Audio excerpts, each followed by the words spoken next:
Police स्टेशनच्या दरवाजामध्ये माझ्या मुलाला धक्काबुक्की केली.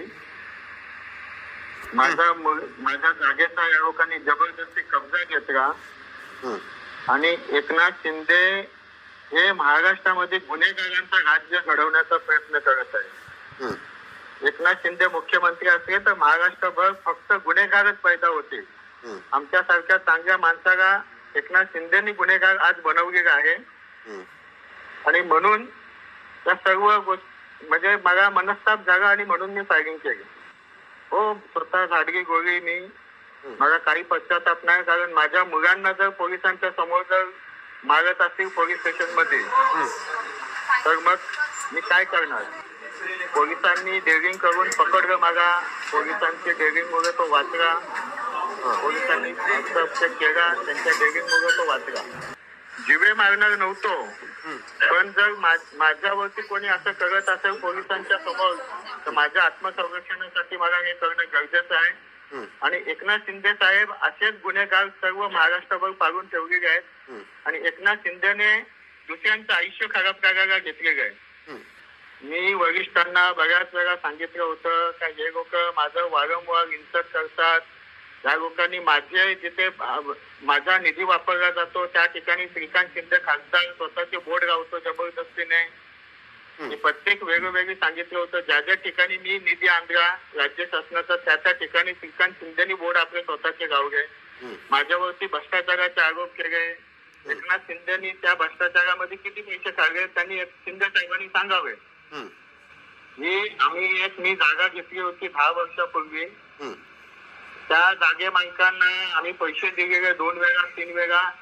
नंतर ते सह्या करायसाठी येत नव्हते. मग आम्ही कोर्टात गेलो. कोर्टातून केस जिंकलो आम्ही आणि केस जिंकल्याच्या नंतर ज्या टायमाला सातबारा आमच्या कंपनीच्या नावावरती झाला त्या टायमाला महेश गायकवाड येऊन त्या जागेवरती जबरदस्तीने कब्जा केला त्यांनी.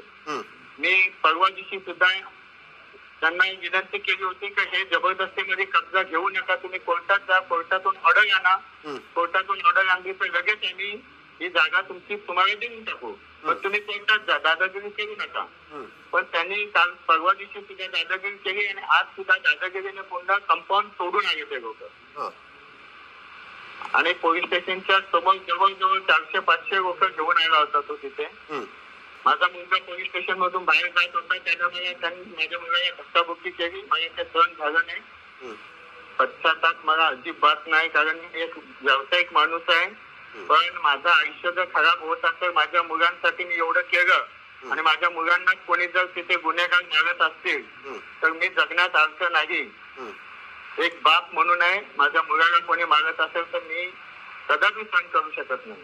शिंदे साहेबांनी उद्धव साहेबांची गद्दारी केली आणि ते बीजेपी सोबत सुद्धा गद्दारी करणार आहेत.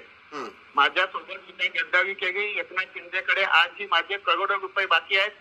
शिंदे साहेब अगर देवाला मानत असेल त्यांनी शपथ खाऊन सांगायची की गणपत गायकवाडचे किती पैसे बाकी आहेत आणि ते गणपत गायकवाडचे एवढे पैसे खाऊन सुद्धा तो शेवटी गणपत गायकवाडच्या विरुद्ध काम करतोय.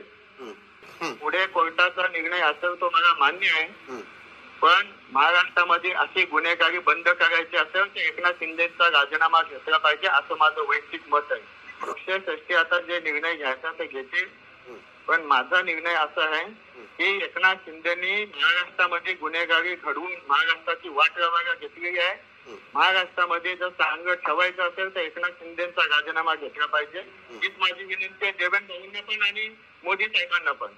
मी आमच्या पक्षाच्या मिटिंग मध्ये वेगवेगळी सांगितलं होतं का माझा जिथे जिथे फंड लावला जातो, अहो साधं मी लायब्ररी बनवली होती वालजुनीमध्ये, त्या लायब्ररीचं उद्घाटन सुद्धा झालं नाही आणि त्या ठिकाणी पेंटिंग करून श्रीकांत शिंदेने आपलं स्वतःचं बोर्ड लावलेलं आहे.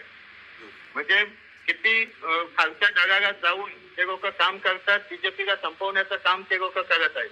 माझ्या जनतेला माहिती आहे मी गुन्हेगार नाही.